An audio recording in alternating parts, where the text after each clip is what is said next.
Well, we're very delighted to say that we have with us now Professor Henry Lerm, a person that I've known now for some years and has always impressed me with his knowledge of particularly medico-legal matters and his enthusiasm and his willingness to give of his time and his knowledge. And we're very fortunate to have him with us, and I'm really looking forward to this interview. Welcome, Henry. Thank you very much, Ian, for the invitation. No, it's a pleasure. Now, Henry, you know that what I'm particularly interested in is your article, Beware the Hired Gun, which I see now has gone beyond the 10-year mark. Can you believe it? An article that appeared in Darabus. And you'll see that the subtitle is Are Expert Witnesses Unbiased? I thought at the time it's a very interesting article because it raises some key questions around expert evidence. And it also goes into a bit of the background relating to the duties of expert witnesses. And I thought it would be wonderful to have you, the author of the article, talking about the article. And before I hand over to you, I should just mention that the article is referenced right at the beginning of the expert witness guide and or the training manual. And in fact, in paragraph 1.1.1, we make reference to this very article. So it's right in the beginning of the book, and that is because it's a lovely way to orientate people about the essentials, the real issues related to expert witnesses. So I've taken up enough airtime. I'll hand over to you, and you can maybe take us through that article, Henry. Thank you very much, Ian. I just want to see if I can move this, or will you move it from your I'll move it side from down as we page to get. page? Yeah, and if you need me, I'll control it, Henry. If you need me to, I can then scroll down and Yes, up, and you just tell me what you want to do. yes, no, very well then. Yes, yeah, I can't believe it is 10 years ago that I wrote this Yeah. article. But as an introduction, you may ask yourselves, what prompted me to write this particular article? And I can just briefly state that I was involved just before that in a case, cerebral palsy matter, in which we engaged no less than 10 experts in that particular matter, both sides, 5 or 7 experts who testified. And we lost in the end in that particular matter. And it prompted me to think, why is it that experts may attend the same university, study the same literature, etc., and why do they come to a different finding in a particular case? I'm Mm. not suggesting for one moment there was impropriety in this particular matter, but it nevertheless prompted me to write this article. And I picked up that there were a lot of complaints about the lack of independence and objectivity of witnesses. Mm. And so you'll see that I use as an introduction Mm. in the article. Mm. Um, and I also gathered from research that there seemed to be a natural bias towards the party that instructs you, the attorneys or Mm. counsel that instruct you. Mm. There may be a bias in favor of them. And for that reason, then, experts would more readily make certain concessions uh, when in evidence, not evidence in chief, but cross-examination, they would not make the concessions as what they would have if they were giving evidence in chief. Mm. And so I went and I looked at international law. You'll see a case in particular, which I'm sure, Ian, you are very familiar with, Mm. and that is the National Justice Compania Navaria Mm. SA Prudential Assurance case, the Icarian reefer Yeah. matter. Yeah. And I went further and I looked at the Snyder NO case, which is a South African case. Mm. And in that particular matter, Davis, J, made use of the term of the hired gun. And That's that right. prompted me to write this article. And the article covers the nature and scope of the work of an expert. It also sets out the qualities of an expert witness. And you'll see from the writing that some of the qualities would then include the scientific knowledge that they must have. And they must come to court, experts, and give the court an unbiased opinion. And also, they must show independence. And they cannot be influenced in any way, or they should not be influenced in any way, be that their counsel, be that their own attorney. And also, you'll see from the article that what is needed is their scientific knowledge must be given to the court. And for that reason, proper research must be done before an expert can come to court and give a witness or testimony in the court. Also, they must make concessions that shows their independence by making concessions where necessary. So, sorry about that. No problem. So Henry, so what you're touching on there is that, so doing the training, we touch on the sort of certain requirements for a person to qualify as an expert witness, and that they must have special skill, knowledge, or experience, and they must be able to give. They must be the test is of appreciable help to the judge. In other words, if the judge doesn't know about the subject, but this person is an expert in the subject, and for that reason the judge is prepared to listen to their opinion. But then you're also talking about, there are certain character qualities that the expert needs to demonstrate, and we see that coming through in the judgments where an expert may, for instance, there might be a negative remark about an expert because of the expert's way of conducting themselves, and you picked up on an important point there, which is that the judge must be able to trust the expert because the expert is unbiased or objective, and that is how you build that trust relationship.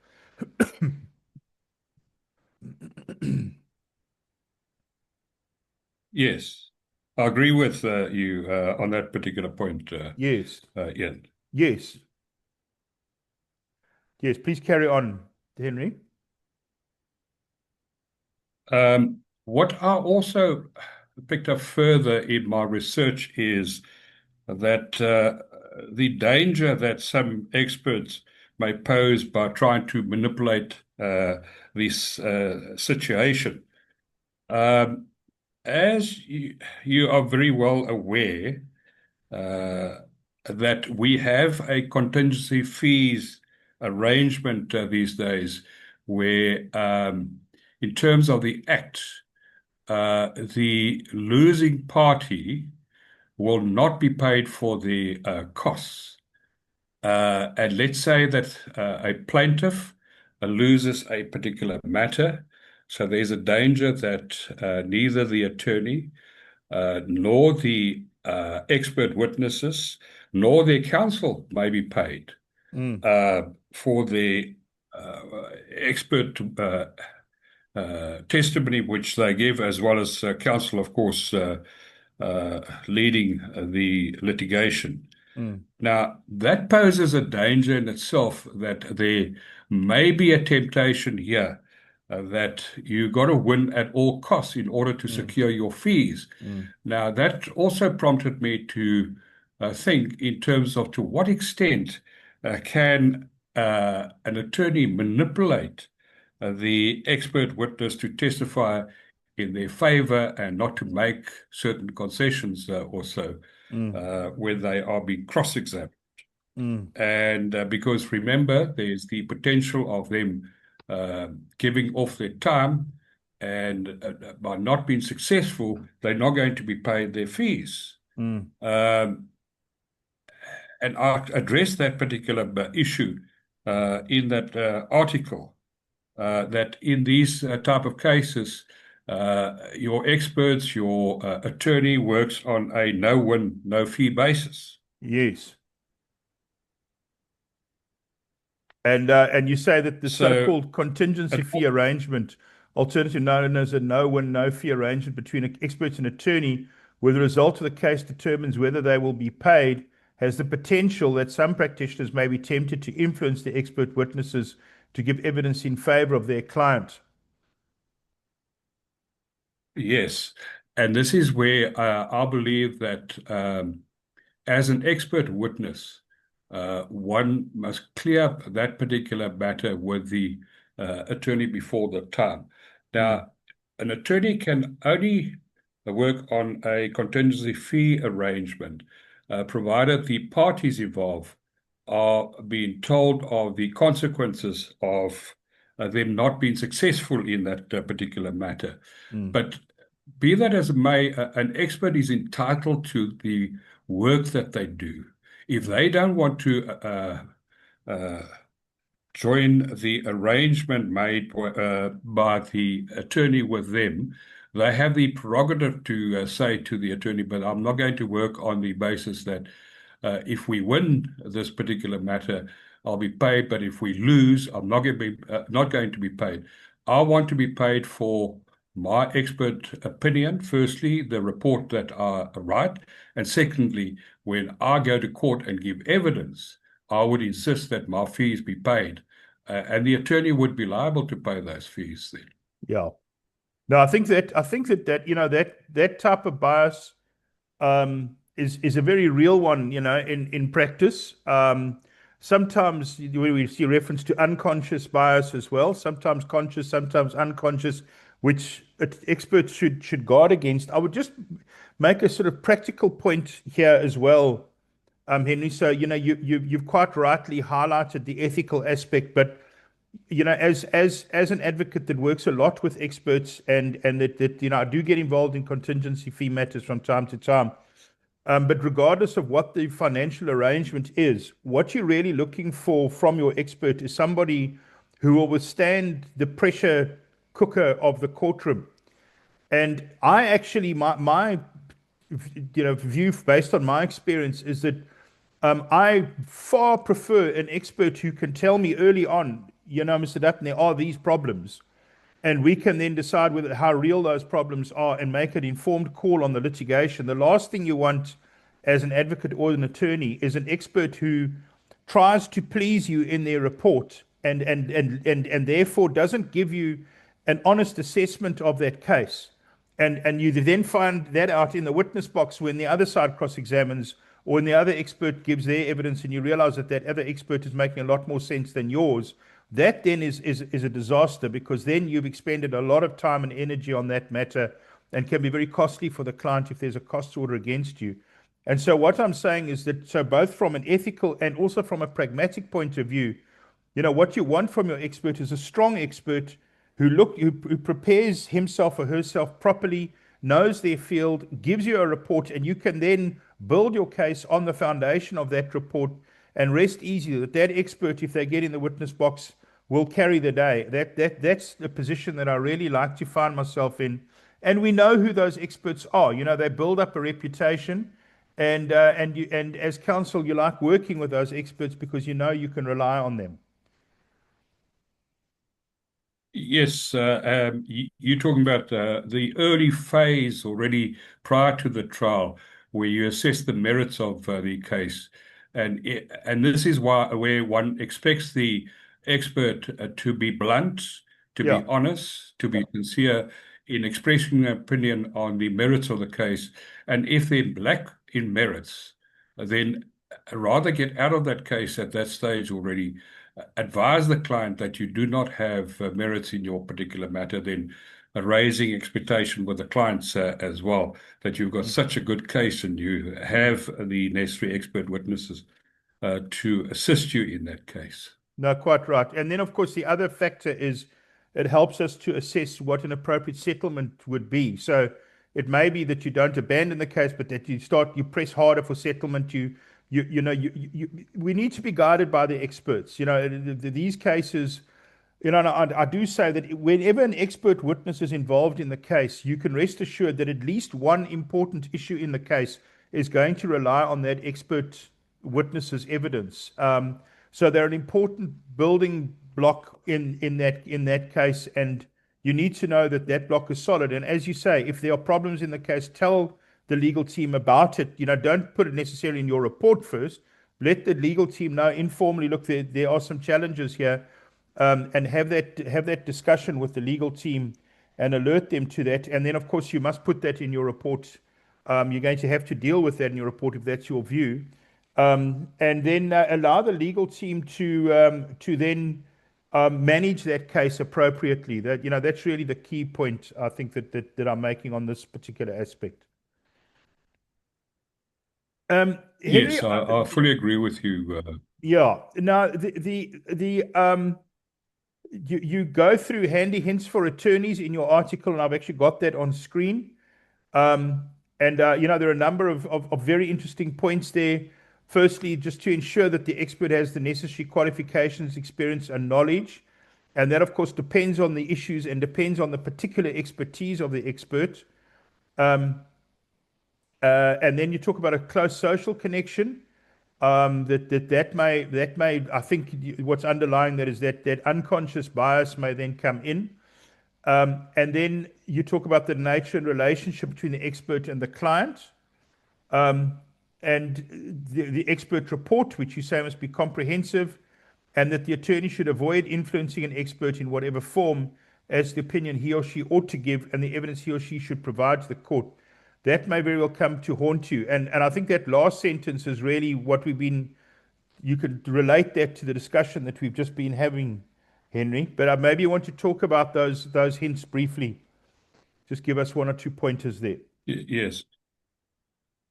Yes, avoid influencing the expert in whatever form the opinion should be given. I think that especially attorneys should stay clear of that. Let the experts give their objective opinion also without the attorney influencing them in any way. Also, the expert should not compromise, but to stick to their guns in having assessed the facts of the matter and apply their minds to the matter in coming to that expert opinion, which is expressed in the report which is compiled. Yes, I spoke about in this article of mine, I spoke about the influence that a personal relationship may have between the attorney, the expert, and the expert, the witness. I think that one should avoid socializing until the case is over, or so, because that may influence a witness, expert witness in the end. Yeah, you say at the second bullet point under handy hints for attorneys, you say where there's been a close social connection between lawyer and expert, care should be taken not to compromise the independence of the expert. The lawyer may well be advised to engage another expert instead. Yeah, and I think that point is well made. This thing about you can. I don't really encounter that very much. But there obviously, in a smaller town in particular, that could certainly be the case. But where I do find that a variety of that is where you have experts that you use regularly. So that you get to know that expert a little bit beyond the courtroom, but also there's a sort of a pressure of the fact that expert gets regular work from that firm of attorneys and works with that advocate. I think that's something else that both expert and legal teams should guard against. Yes, indeed, sir. Yeah. And then there could be the potential bias in favor of the attorney who instructs them. No, absolutely. And then just in the conclusion section, then Henry, I think this really resonates very well with what we've had a look at in the case law, which is that expert evidence has certainly made a significant contribution to courts' understanding of certain kinds of evidence.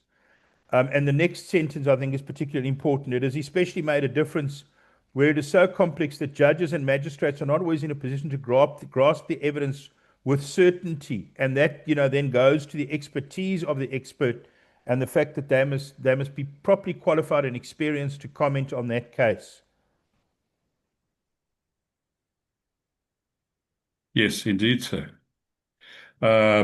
Yes, they must rely on the expertise because there's another area, if I may just raise that particular issue, and that is some of these cases are very, very complex, and judges are not really trained medical experts, and they find it difficult to understand the evidence that has been led. And recently, in the English paper, The Guardian, Yes, a senior judge, I think it was the deputy judge president of the Supreme Court, he informed colleagues about them being on their guard over expert witness evidence and suggested that they undergo training, the judges, so that yes, they have a better understanding to follow the evidence of expert witnesses when these matters come before them in the courts. And I yes. think that is a very, very good idea. I think perhaps in South Africa, some of our own judges should undergo certain training on expert witnesses In and in the expertise that they share. Yes, and Henry, I'm just going to put up on the screen. I hope it comes through. But the article that you've referred to in the Guardian, um, there's an advert at the bottom section, but we make that link available. But judge tells colleagues to be on their guard over expert witness evidence. And Patrick Hodge, so the Supreme Court's deputy president. Now, just so that people watching this will understand, the Supreme Court in the UK is what used to be called the House of Lords, and it's the UK's apex court. So it's the highest court in the UK.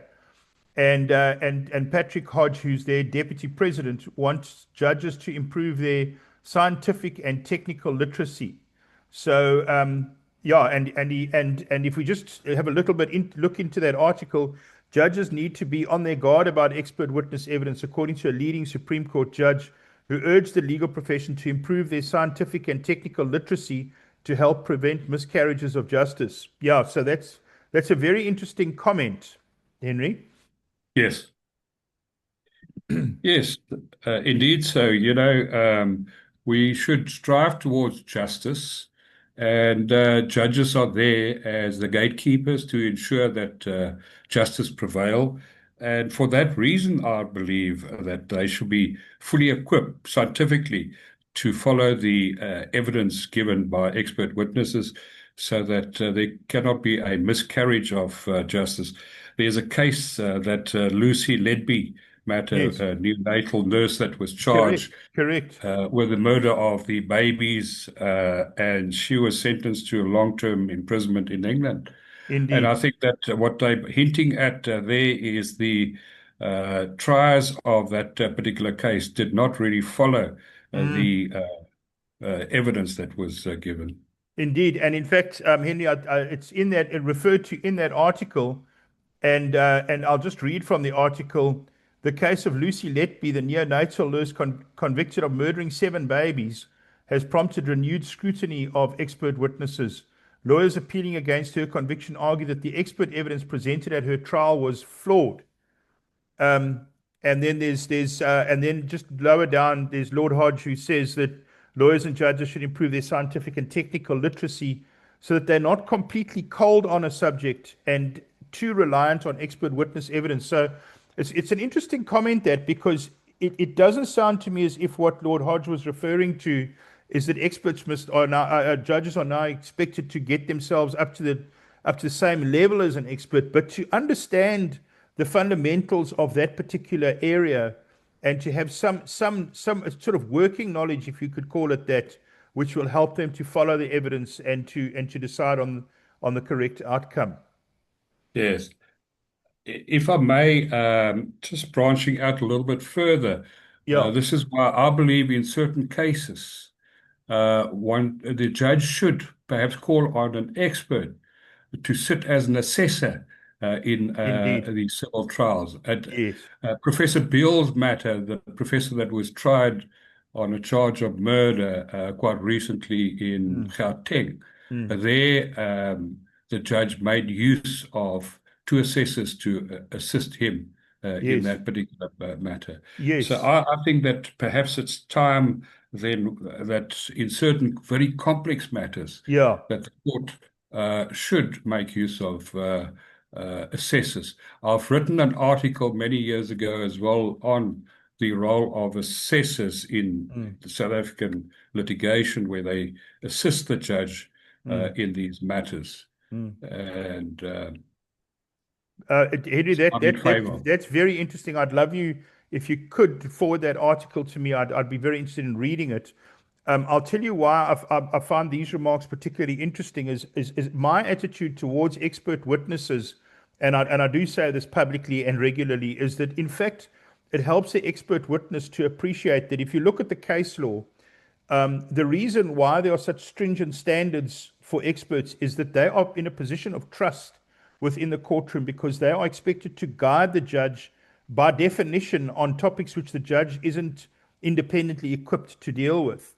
And as a result, that expert is I say to experts they should consider themselves as being as sort of in the role of an assessor. In other words, assisting the court in findings of fact. Similar, if you go into a criminal courtroom, you'll find that often the judge will sit with one or two assessors, being magistrates or ex-magistrates typically, who have a lot of experience in criminal work and assist the judge on questions of fact. Questions of law, the judge must decide that, but it's those factual questions. And I actually feel that the expert witness is, in a sense, I know there's nothing formal about this, but the practical effect should be that that expert sees himself or herself as fulfilling sort of the role of the assessor. And I often say to the experts, even experts that I call in trial work, imagine yourself almost that you're sitting on the bench next to the judge and helping to guide the judge as a mental sort of approach to giving your evidence. And that way you must build a rapport with the judge. You must show that you can be trusted. And you've raised that important point of when you've got points against you, you must make fair concessions, but you need to be right. That's important. You must have done your homework correctly. Your foundations must be correct. But the way that you put that across to the judge must be that you are assisting the judge in coming to the right conclusion on this particular area. So I think those are fascinating comments by you, Henry, and certainly something that I was very much endorse, for instance, in medical malpractice work where you're dealing with complex medical issues. I think it would be of tremendous assistance and lighten the workload and the burden on the judiciary as well to have trusted experts that can sit as assessors. I endorse that. Yeah. Henry, thank you so much. I think that's been fascinating. We will talk again, no doubt. But it's something I've been wanting to interview for some time. It's been a real pleasure, and thank you so much for that article, which has resonated now for a decade. And I think you pick up on some very, very important points in that article. I'd recommend people go and read it. And thank you for all your commitment and your time and always being available and sharing your knowledge and wisdom. We really appreciate it. Thank you so much, Henry. Thank you very much. Thank you for the opportunity. Thank you, Thank you. Henry. Cheers. We'll chat soon. Bye bye.